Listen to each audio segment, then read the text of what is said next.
ये आप उनकी लाइफ जी सकते हो यहाँ पे आके। ये पहले खुला था, ये ऊपर वाला भी, जब गालिब साहब जेल में डाल दिए गए। गुलजार साहब मैंने देखे 2 बार आए। अच्छा, 2 बजे। शबाना आजमी भी आई। सो गाइस, दिल्ली का चांदनी चौक बहुत चीजों के लिए फेमस है। बात करें उसकी हिस्ट्री की या फिर अभी की मार्केट की, उसकी हर एक गली, उसकी हर एक मार्केट अपने में फेमस। और उसी चांदनी चौक में एक ऐसी हवेली है जो 300 साल पुरानी है और बहुत बड़े मशहूर उर्दू पोएट मिर्जा गालिब की। So welcome back to my YouTube channel. Hope you guys are doing great. So guys, आज हम इसी हिडन जेम को विजिट करेंगे और रीलिव करेंगे वो 300 साल पुराने मोमेंट्स। सो ये व्लॉग एंड तक जरूर देखना और चेरिश करना इसका ईच एंड एवरी मोमेंट।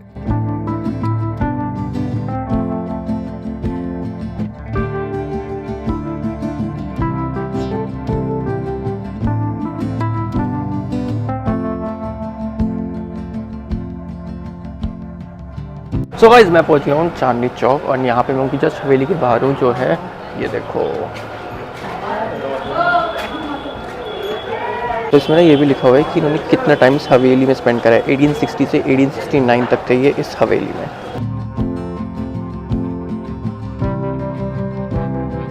सबसे पहले गाइस आपको यहाँ पहुँचने का बताऊँ तो नियरेस्ट मेट्रो स्टेशन पड़ेगा चांदनी चौक। मैं गूगल मैप लोकेशन में डाल दूँगा, वो देख लेना। सो गाइस, यहाँ मैंने एंट्री ले ली। सबसे पहले तो इनका नाम बताऊँ आपको। इनका नाम था असदुल्ला खान और ये जाने जाते थे मिर्ज़ा गालिब के नाम से। जैसे मैंने एंट्री ली है, एंट्री लेते ही आपको ये दिखेगा इनके बारे में लिखा हुआ, greatest poet of all time.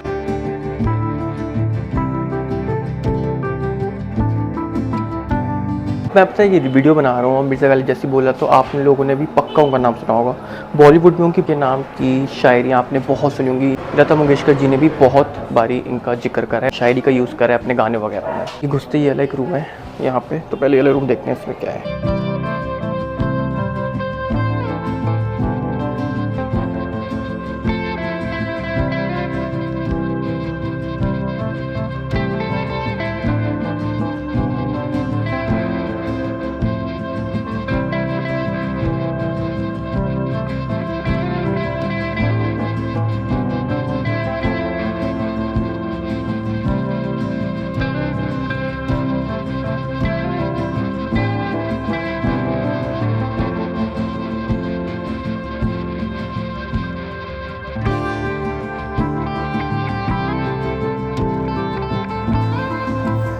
देखो, रूम में घुसते सबसे पहले आपको सामने दिखेंगे गालिब जी और उनके साथ उनकी लिखी हुई आपको, मैं आपको उसके बाद में बात करूँगा। पहले मैं दिखाता हूँ आपको। घुसते ही आपको यहाँ लेफ्ट साइड पे क्या दिखेगा, देखो सबसे ऊपर ये लिखा हुआ है, पूछते हैं वो कि गालिब कौन हैं, कोई बताओ कि हम बताएं क्या। ये सब लिखा हुआ है ऊपर। एंड उसके नीचे इनके सारे घर वगैरह की डिटेल्स है। जैसे देखो, ये मुरादाबाद वाला घर है इनका। ये लेटर इन्होंने लिखा था 1864 में। उसकी कॉपीज़ हैं, देख सकते हो आप। उर्दू में, हिंदी एंड इंग्लिश में अवेलेबल है। उसके बाद इनकी साले घर की एंट्रेंस बनारस वाला लेटर और ये लिखी हुई है डिटेल्स इनके बनारस एंड मुरादाबाद वाले घर की। आप पढ़ सकते हो स्क्रीनशॉट लेके। इसमें आपको पूरी डिटेल्स मिल जाएंगी उनके घर की, और लाइक क्या क्या स्पेशल है, क्या क्या डिटेल्स है, वो सारी मिल जाएंगी। रामपुर में है, बनारस में और मुरादाबाद में। वो 3 घर की डिटेल्स इस वॉल पे आपको दिखेगी। ये रहा हिंदी में, इंग्लिश में और उर्दू में। आप स्क्रीनशॉट लेके या फिर पॉज करके पढ़ सकते हो। इसके बाद देखो, यहीं पे इनकी हवेली है जो 1995 में है, जहाँ पे विद हीटर फैक्ट्री। सो ऐसी सारी डिटेल्स इस वॉल पे लिखी हुई हैं। इसी के जस्ट अपोजिट साइड पे देख सकते हो आप, कोई बेरानी सी बेरानी है, दशरथ को देख के घर याद आया, ऐसा लिखा हुआ है ऊपर। और उसके नीचे इनके आगरा वाले घर की डिटेल्स हैं। So he was born in Agra and this is the details of Agra वाला घर होंगे। देखिए, ये बाहर से एंट्रेंस है उनके घर की। उसके बाद ये कोर्टयार्ड है उनके आगरा वाले घर का।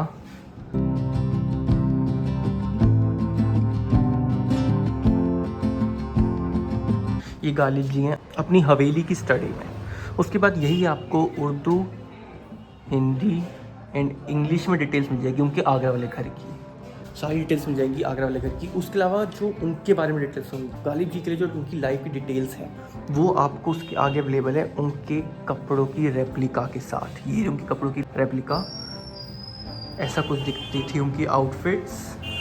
और ये उनकी सारी डिटेल्स, जैसे कि वो पैदा हुए थे 27 दिसंबर 1797 को। उनके फादर वगैरह का नाम, उनकी फादर मॉम को देहांत हो गया था बहुत ही यंग एज में, तो उनके अंकल ने उनको बड़ा किया था और ये दिल्ली आ गए थे 11 साल की उम्र में, और 13 साल की उम्र में इनकी शादी हो गई थी उमराव बेगम से, जिनके कपड़ों की रेप्लिका रखी है यहाँ पे। ये देखिए, रेप्लिका ऑफ उमराव बेगम। और जो उमराव बेगम की डिटेल्स हैं वो भी आपको यहाँ मिल जाएंगी उर्दू, हिंदी एंड इंग्लिश में। इसमें सारी डिटेल्स लिखी हुई है, जैसे कि उनके 7 बच्चे थे, कि वो किसकी बेटी थी, कहाँ पैदा हुई, और उनकी शादी हुई थी, वो 13 साल की थी, नहीं वो 12 साल की थी, और गालिब जी 13 साल के थे जब उनकी शादी हुई थी। इसी के सामने जस्ट सामने आपको मिल जाएगा ये उनका पोइट्री वर्क। देखिए दोनों साइड पे आपको ये मिलता है, आप पॉज करके पढ़ सकते हो। और सामने है गालिब जी की बहुत सुंदर एक मूर्ति।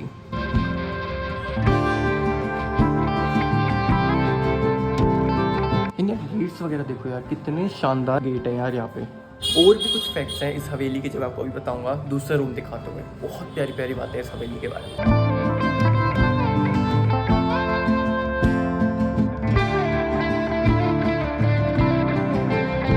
सो यहाँ पे हर कोने में आपको उनकी शायरी और उनकी गज़ल्स दिखेंगी, और आपको पता ही है वो फेमस है अपनी शायरी और गज़ल्स की हैं। हर रूम में उनकी प्रेजेंस है गज़लों के थ्रू।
गाइस यहाँ कुछ तो आपको यहाँ दिखेगी, यहाँ पे है गालिब्स मेकअप बॉक्स, अख्तर, सुल्तान बेगम, ये सब सामान रखा हुआ है यहाँ पे। इसके बाद यहाँ पे हर एक कोने में आपको गज़लें और शायरियाँ दिखेंगी, और हर एक की एक नेचुरल ब्यूटी है।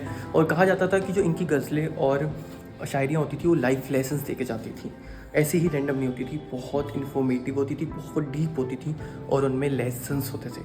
जैसे कि मैं 2 शब्द बोलूँगा, मुझे बहुत पसंद आए। इश्क मुझको नहीं वहशत ही सही, इश्क मुझको नहीं वहशत ही सही, मेरी वहशत तेरी शोहरी ही सही। वाह वाह बोल के नहीं गए ना कमेंट्स में, फिर देखना। इसके बाद देखो यही लिखा हुआ है, I really love these lines, यहाँ लिखी हुई हैं ये लाइन्स, और इसी के नीचे और भी बहुत कुछ लिखा हुआ है। ये जो हवेली है ये 500 गज की हुआ करती थी, अब ऑब्वियसली वो दुकानें बन गई और ये सब क्या क्या होता है उसके बाद अब ये 140 गज की रह गई है। बस बहुत छोटी है, बट हर एक दीवार का मतलब इतना है, 100 गज भी बहुत बड़े लग रहे हैं। इतनी इन्फॉर्मेशन है उनकी रिस्पेक्ट ऑल ओवर वर्ल्ड थी, बट इंडिया और पाकिस्तान में उनको बहुत ज़्यादा नवाजा जाता था। देखो ये इंदिरा गांधी का एप्रिसिएशन लेटर है जो गालिब जी को लिखा था, यहाँ पे है, और इसमें आप पढ़ सकते हो कि ये सब कुछ यहाँ पे प्रेजेंटेड है। इसके बाद यहाँ पे पाकिस्तान में जैसे कि ये पोस्टेज बनती थी, पोस्ट ऑफिस में इनकी वो थी, क्या बोलते हैं उनको, वो जो छोटी सी होती हैं, ये सब यहाँ पे उनकी होती थी, उसकी सब यहाँ पे फ़ोटोज़ हैं कि आपको आइडिया मिल सके। बाकी ये जो टूरिस्ट के लिए खुला है 2011 में खुला है, और आपको बहुत खुशी होगी जान के इनॉग्रेटेड हुआ था बाय गुलजार साहब, जो बहुत बड़े फ़ैन थे। एंड उन्होंने एक टीवी सीरियल भी प्रोड्यूस करा है मिर्ज़ा गालिब के नाम से, आपने सुना ही होगा। इसके बाद यहाँ पे आपको दिखेगा, यहाँ पे ये देखो गालिब पोइट्री की ऐसी ही यहाँ पे, ये यहाँ पे भी है और वहाँ पे भी है। इसके अलावा यहाँ पे आपको देखेंगे ऐसे इतना अच्छा सुंदर इन्होंने बनाया हुआ है ये। अब जो अगला मैं आपको दिखाऊंगा ये गोले बर्तन नहीं है ओरिजिनल, बट ऐसे ही बर्तन यूज़ होते थे। ये देखो गालिब जी के पीरियड में। उसके बाद हम और आगे बढ़ेंगे तो देखो उनके कुछ शौक थे और कुछ खाने की फेवरेट डिशेस थी, वो सब यहाँ मेंशन है। उनकी पूरी लाइफ यहाँ मेंशन है, आपको पूरी ये आप उनकी लाइफ जी सकते हो यहाँ पे आके। सो आपको उनकी जो फेवरेट डिशेस थी जैसे थी फ्राइड कबाब्स, दाल मुरब्बा, roasted mutton, shahi kebabs, ground elements with मिश्री एंड हुक्का। उसके अलावा जो उनकी हॉबीज़ थी, हॉबीज़ में उनका चेस खेलना था, तो यहाँ पे देखो उनका चेस रखा हुआ है। चेस के अलावा उनको चौसर वगैरह खेलना पसंद था, जो उनकी हॉबीज़ थी वो भी यहाँ रखा हुआ है।